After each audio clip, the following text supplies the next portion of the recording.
went to the other side of the Sea of Galilee.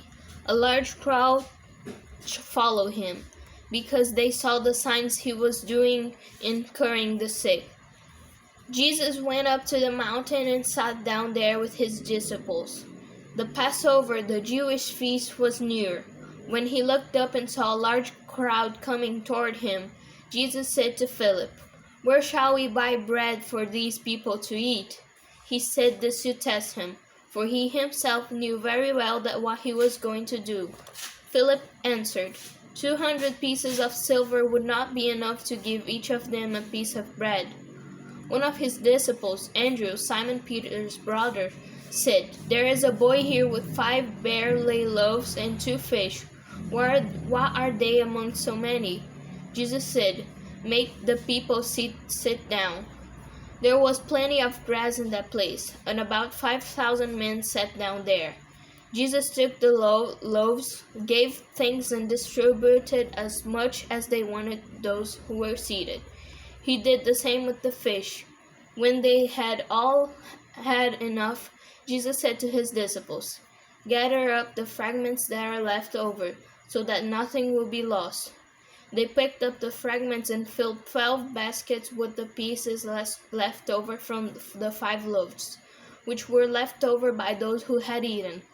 When the men saw the sign that Jesus had performed, they said, "This is truly the prophet, the one who is to come into the world." But when he saw that they were trying to come and take him by force to make him king, he withdrew again to the mountain by himself. Word of salvation. Reflection. Jesus crossed by the other side of the Sea of Galilee or Tiberias. The term sea is given by Israel to any large body of water.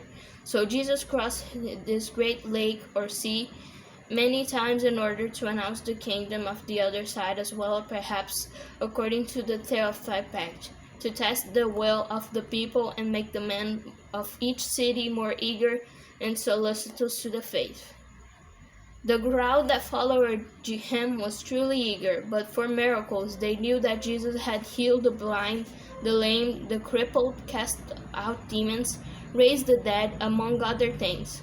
So he could also perform some of those miracles there. St. John Chrysostom said that the search for miracles indicates how coarse their souls were.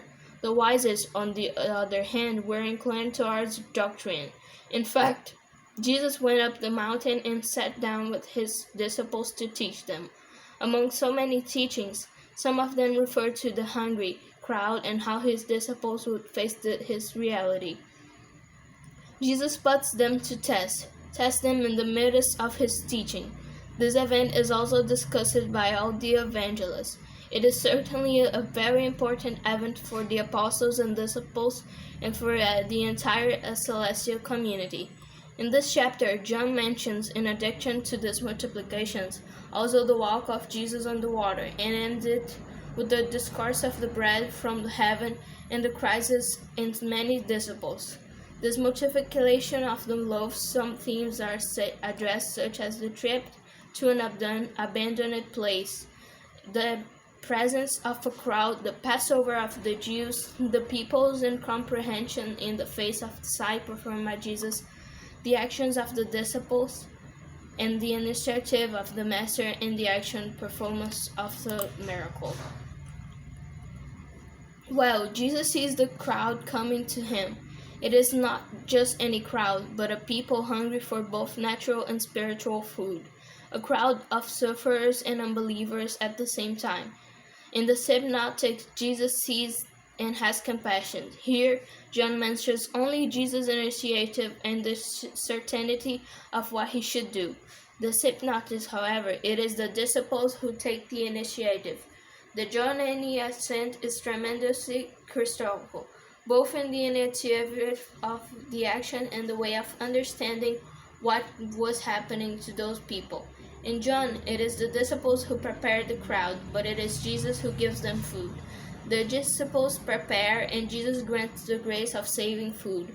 An important fact is the fact that the crowd coming to Jesus, this coming to Jesus also indicates in the present day the people who tiredly seek seek the house of God in an attempt to be satisfied by their needs, and who must find the disciples of Jesus willing to give them essential food.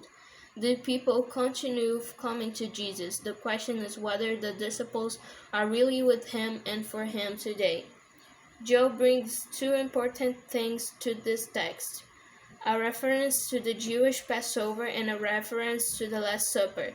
In fact, the way it is narrated reminds us of the Eucharistic celebration, which was already celebrated before the Johannine writing. What was already experienced by the Christian community. It is mentioned in this text. The liturgy precedes the writing of the New Testament when it mentions, for example, the care taken with the leftover bread. It is very reminiscent of the care due to the leftover Eucharistic particles. The number 12 reminds us of totally fulfillment and universality. In this sense, the 12 remaining baskets indicate that this food is for everyone. The people just did not understand the sign. No one doubts Jesus' action, but they do not understand the true meaning. This is the big problem. Upon experiencing this event, the people immediately linked Jesus to the messianic idea of Israel, but not in the way that Jesus understood it. The people wanted Jesus to be the king of Israel, a powerful politician, but the liberator of those people. The political hope and liberation has eclipsed the true search for humanity's inner liberation. To want Jesus as a political liberator is the same thing as opting for the continuation of the old rational man, the son of worldly illusions. Jesus wants each one, without fear, to seek him as the liberator, the one who frees from sin, who offers new life, even in pain and daily suffering, the one who offers true life, eternal life, the one who liberates socially, but as a consequence of a converted life, changing according to his grace and his love, the one who demands above all that man turn first to God, and because of God, to the greater good of his fellow men.